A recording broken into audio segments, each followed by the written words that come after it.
Hey guys, welcome back to the new episode of weekly tech news. और इस week भी मैं आपके लिए टेक कम्युनिटी से बहुत सारी इंटरेस्टिंग अपडेट्स लेके आया हूँ। तो बिना टाइम वेस्ट करते हुए लेट्स गेट स्टार्टेड।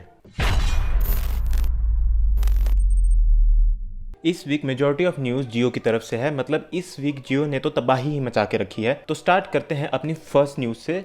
तो 15 जुलाई को रिलायंस इंडस्ट्रीज लिमिटेड की 43rd annual general meeting held हुई थी एंड इसमें हमें जियो की तरफ से बहुत सारे इंटरेस्टिंग अनाउंसमेंट सुनने को मिले। तो यहाँ पर पहली अनाउंसमेंट थी जियो 5G के बारे में। तो जियो के अकॉर्डिंग हमें इंडिया में 5G बहुत ही जल्दी देखने को मिल सकता है और इसमें इंटरेस्टिंग बात यह है कि ये totally build from scratch home grown technology के साथ आएगा, जो एक बहुत ही अच्छी न्यूज़ है कि हमें made in India 5G technology use करने को मिलेगी। तो यहाँ पे नेक्स्ट अपडेट आता है जियो टीवी प्लस। तो जैसा कि आज के टाइम पे बहुत सारे OTT प्लेटफॉर्म्स आ गए हैं, जैसे कि Netflix, prime videos, Disney plus, Hotstar वगैरह। तो जियो उन सभी प्लेटफॉर्म्स को कंबाइन करके एक ही प्लेटफॉर्म में ले आया है जिसका नाम है जियो टीवी प्लस, जिसमें आपको सिर्फ एक ही सब्सक्रिप्शन लेने की जरूरत पड़ेगी एंड आप उन सभी प्लेटफॉर्म्स को एंजॉय कर पाओगे। तो यहाँ पर थर्ड अपडेट आती है जियो मार्ट की तरफ से। तो जियो मार्ट लोकल किराना शॉप्स को ऑनलाइन मार्केट प्लेस में ट्रांसफॉर्म कर रहा है, मतलब आपके आसपास कोई भी शॉप है तो वो भी ऑनलाइन ऑर्डर्स ले सकते हैं एंड अपने कस्टमर्स को ऑर्डर पहुंचा सकते हैं, जो कि एक बहुत ही इंटरेस्टिंग अप्रोच है। तो यहाँ पे नेक्स्ट अपडेट आता है जियो ग्लास, जो देखने में एक नॉर्मल ग्लासेस की तरह लगता है, लेकिन इसमें ऑगमेंटेड रियलिटी टेक्नोलॉजी है जिसकी वजह से ये थोड़ा बड़ा लगता है देखने में।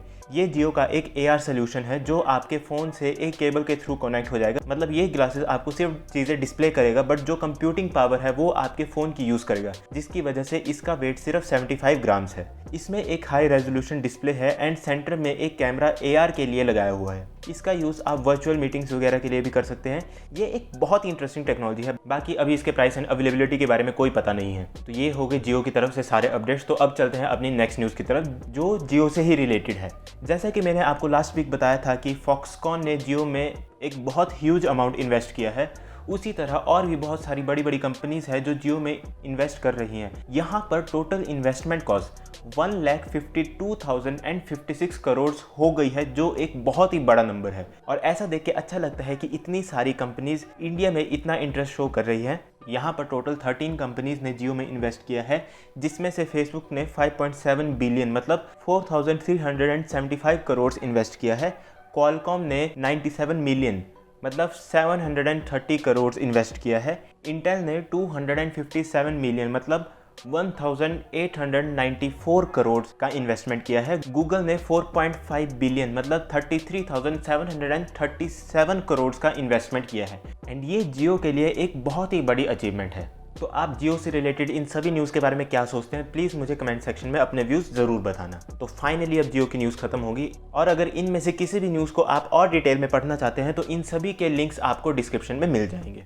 तो अब चलते हैं अपनी नेक्स्ट न्यूज़ की तरफ। तो यहाँ पर गूगल ने अनाउंस किया है कि वो अपने नियर बाय शेयरिंग, जो एक एप्पल एयरपॉड की तरह फाइल शेयरिंग सर्विस है, वो नेक्स्ट मंथ तक एंड्रॉयड 6 एंड उससे ऊपर वाले सभी कंपैटिबल डिवाइसेस में रोल आउट कर सकते हैं। इसके आ जाने से फिर हमें अपने फ़ोन में शेयर इट जैसे किसी भी ऐप को यूज़ करने की ज़रूरत नहीं पड़ेगी। ये फीचर हमारे फ़ोन में इनबिल्ट ही देखने को मिलेगा। तो अब आ जाते हैं अपनी नेक्स्ट न्यूज़ की तरफ। तो यहाँ पर इंडियन गवर्नमेंट ने उन सभी 59 बैंड चाइनीज़ ऐप से 77 क्वेश्चंस पूछे हैं, और ये सभी क्वेश्चन उनके data security policies, censorship, fake news और इस तरह के और भी बहुत सारे क्वेश्चंस पूछे गए हैं। इंडिया के IT मिनिस्ट्री ने कंपनीज को इन क्वेश्चंस का आंसर देने के लिए 3 वीक्स का टाइम दिया है, बट उन्होंने अभी तक ऐसा नहीं बताया है कि क्या इसके बाद किसी ऐप का इंडिया में बैन हटेगा या नहीं। तो अब देखते हैं कि क्या ये कंपनीज इन क्वेश्चंस के आंसर दे के इंडियन गवर्नमेंट को सेटिस्फाई कर पाते हैं या नहीं।